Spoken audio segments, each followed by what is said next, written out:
Hi friends, welcome to Agiripalli రుచులండి. అందరు ఎలా ఉన్నారండి? నేనైతే చాలా బాగున్నాను. ఈరోజు అయితే మన ఛానల్లో రెసిపీ వచ్చేసి పూరీలండి.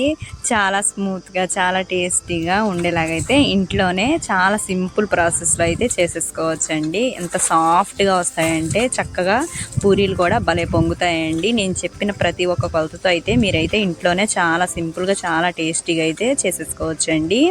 నేనైతే ప్రాసెస్ అయితే మీకైతే చెప్పేస్తాను ఫ్రెండ్స్. ఫస్ట్ అయితే ఒక బౌల్ అయితే తీసేసుకోండి. ఇందులోకి అయితే టీ గ్లాస్తో 3 టీ గ్లాసుల దాకా అయితే మైదా పిండి అయితే వేసుకోండి ఫ్రెండ్స్ ఒక బౌల్లోకి. ఇంకా ఇలాగైతే 3 గ్లాసుల దాకా మైదా పిండి అయితే వేసుకోండి ఫ్రెండ్స్.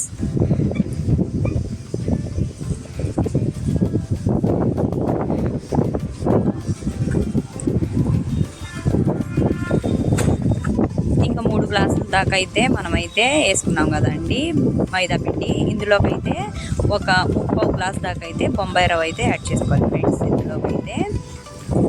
తర్వాత నెక్స్ట్ వచ్చేసి ఇందులోకి అయితే సాల్ట్ అయితే మనకి టేస్ట్కి సరిపోయినంత సాల్ట్ అయితే యాడ్ చేసేసుకోండి ఫ్రెండ్స్. నెక్స్ట్ వచ్చేసి ఇందులోకి అయితే ఒక స్పూన్ దాకా పంచదార అయితే యాడ్ చేసుకోండి ఫ్రెండ్స్. నెక్స్ట్ వచ్చేసి ఇందులోకి అయితే మనం ఒక పావు టీ స్పూన్ దాకా, పావు టేబుల్ స్పూన్ దాకా అయితే పసుపు అయితే యాడ్ చేసుకోవాలి ఫ్రెండ్స్. ఓకేనా. ఇంకా ఇప్పుడైతే మనమైతే వాటర్ పోసుకుంటూ చక్కగా ఇలాగా స్మూత్గా అయితే పిండి అయితే కలిపేసుకోండి. ఇంకా ఇలా పిండి కలిపేసుకున్న తర్వాత ఒక 15 మినిట్స్ అయినా పక్కన అయితే పెట్టేసుకోండి ఫ్రెండ్స్. అప్పుడే టేస్టీగా ఉంటుంది అన్నమాట, చక్కగా పొంగుతాయి అన్నమాట పూరీలు. ఇంకా పిండి అయితే చక్కగా నానిపోయింది కదండి.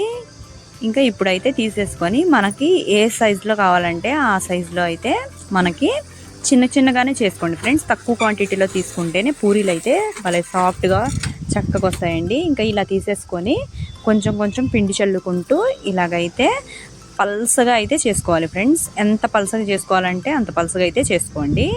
చక్కగా ఇలాగైతే చేసేసుకోండి ఫ్రెండ్స్.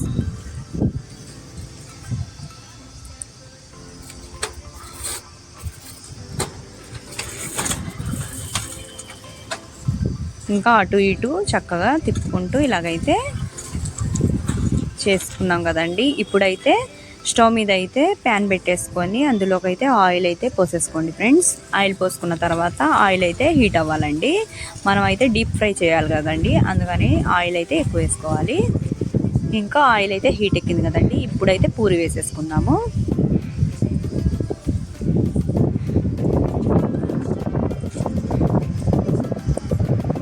చూసారా ఫ్రెండ్స్, చక్కగా నేను చెప్పిన స్టైల్లో అయితే మీరు చేసుకుంటే పూరీలు అయితే భలేగా పొంగుతాయి అన్నమాట. తినడానికి కూడా చాలా స్మూత్గాను భలే ఉంటాయండి. టేస్ట్ కూడా అదిరిపోయిద్ది అనమాట. నేను చెప్పిన ప్రతి ఒక్క కొలతతో అయితే వేసుకోండి ఫ్రెండ్స్.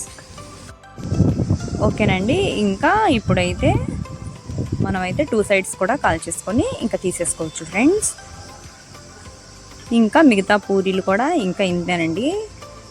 ఇంకా ఇలాగే చేసేసుకుంటే ఇంట్లో మటుకి చిన్నపిల్లలు కానీ పెద్దవాళ్ళు కూడా కానీ ఎంత ఇష్టంగా తింటారంటే అంత ఇష్టంగా తింటారండి. దీంట్లో కర్రీ కూడా ఆలు కర్రీ అయితే చేసుకోండి ఫ్రెండ్స్, చాలా టేస్టీగా ఉంటుంది అనమాట. నేను ఆలు కర్రీ చేశానండి. ఇంకోసారి అయితే నేనైతే మీకు తప్పకుండా అయితే వీడియో అయితే చేసి పెడతానండి.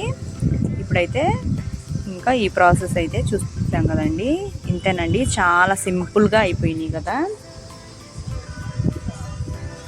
ఓకే ఫ్రెండ్స్, ఇంతేనండి.